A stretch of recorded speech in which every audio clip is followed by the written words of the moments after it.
Hey everybody, I'm going to talk a little bit about something that people have been asking me about, and something I've noticed in myself, or what's going wrong with me, is the crows. Crows to me have always been a sign of interdimensional communication. Um, some people are saying death, but not, and I don't want to put the normal bad descriptions around that. But they were the ones. As one good example, a very, very dear friend of mine's mom was dying of cancer, and towards her final moments, they were living out in Kensington, Maryland, and they had these huge trees, tall trees, and crows were coming, and then finally it was just so loud. I mean, news people were coming by to look at all the crows gathered around their property, just on their property. And I told my friend Susan, I'm like, when your mom goes, those crows will go. They're here to take her. And she was a sweet woman, very kind woman, very, very nice to me. And as she got more and more closer to death, more and more crows came. And in one day, it was just silent. But the crows were still there.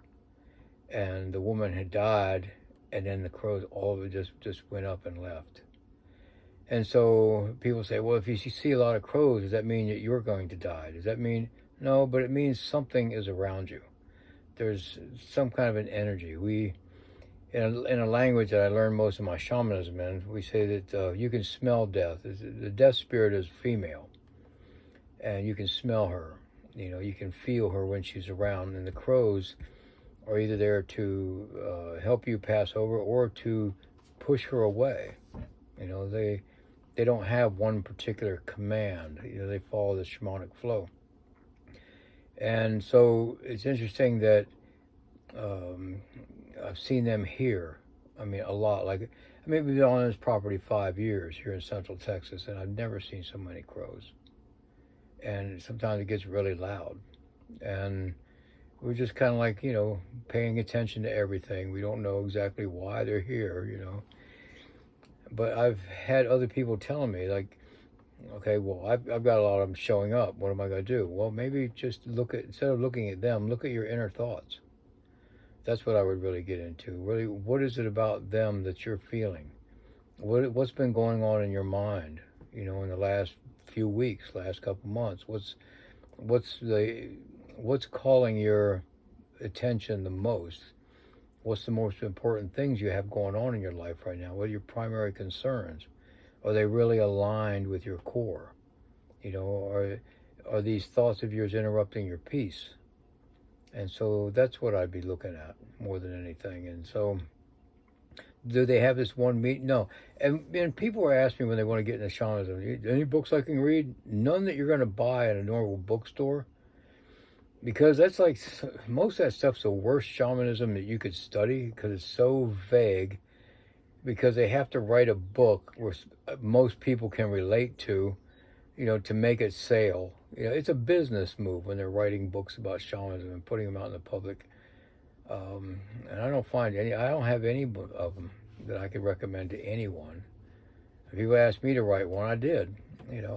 Walk Between the Worlds. I've self-published, and it was just a book of true shamanic stories. When I get my life a little more calm, I'm going to write another one. And I wrote it just to show people, how easy shamanism can be if you allow it to happen. And so, going back into the crows, though, I do see them helping people to pay attention to things that they normally wouldn't, to help them in the alignment of their personal truth for upcoming times. Not to be a doom and gloomer, but we do have some things coming up in the future that everybody's going to end up paying attention to one form or another. And I think the crows showing up in your life is to help you get into that alignment before you really need to. All my conspiracy theories have come true. And I have a few more in the making and waiting for these other ones to come in, but it's all because of the apathy and inaction of the populations of the world. Is that what seems to be end times and a bleak future is right at the doorstep because people aren't willing to step up and make the changes. They're worried about losing followers, or not getting likes on their posts or something, or being ridiculed online. I could give a shit one way or the other, But people made all kinds of fun of me during the scamdemic, and it's like, oh yeah, now what? Oh yeah, the difference between conspiracy theories and the truth is just a matter of time. So I would watch not just the crows, but the other animals. I mean, there's a lot of old country lore around, forecasting the next winter by what the animals do and things like, because they're in tune. And the thing about it is the intunement that the animals have to know what's happening in the future meteorologically when the weather people can't predict weather within the next few days, but yet they're going to tell us what climate change is going to do to us in 10, 15 years. All that connectedness is available to every human being. We had it when we were kids up until puberty, when we really started caring what other people think. And then the hormones kick in. But you can go back to that connectedness, and you can be into the shamanic flow. You can have, if you allow it, you can have the permeability to get all the information you need. And so when the crows, like I'm spend most of my time in a barn building my boat and doing some other woodworking projects. When the crows get really next to the door and it's one tree, then I'll go out and I'll just stand there, and they'll just go, and I'll allow myself to get the pictures that come in with the sounds that they project. And I say that because those are frequencies that can spark a lot of thoughts that go past your personal fears, boundaries, and programming. And then that's when you can get the messages from them.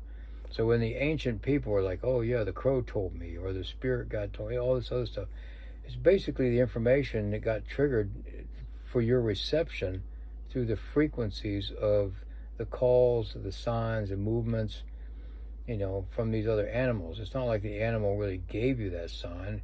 The animal was an instrument in a process for you to receive that information. That's more of a scientific way of looking at shamanism, I suppose. So, yeah, so the point I want to make is that more people are having the crows come to them. Or people say, well, it could be the ravens. Well, they're going to be a different size. They have a different beak. Actually, one of the big differences between the crow and the raven is their feathers. As though the raven has one more feather. It's called a pinion feather. And the crow doesn't. And so that's one of the big things. It's a very notable differences. I guess you could say the difference between the raven and the crow is a matter of opinion. Shamanic dad joke. Pay attention to the animals. Pay attention to the environment around you. Allow yourself to get the messages. Allow yourself to be permeable. People bring up this fear thing. How do I know if I'm not being tricked by Satan? Just practice, prayer is allowing your desires to be resonated on the physical world through the vibration of your voice. You don't have to be praying to any one thing, just speaking aloud. You can put your earbuds in, it'll look perfectly normal, but allow yourself to do that. Express yourself. I'll leave it at that. Catch you guys later.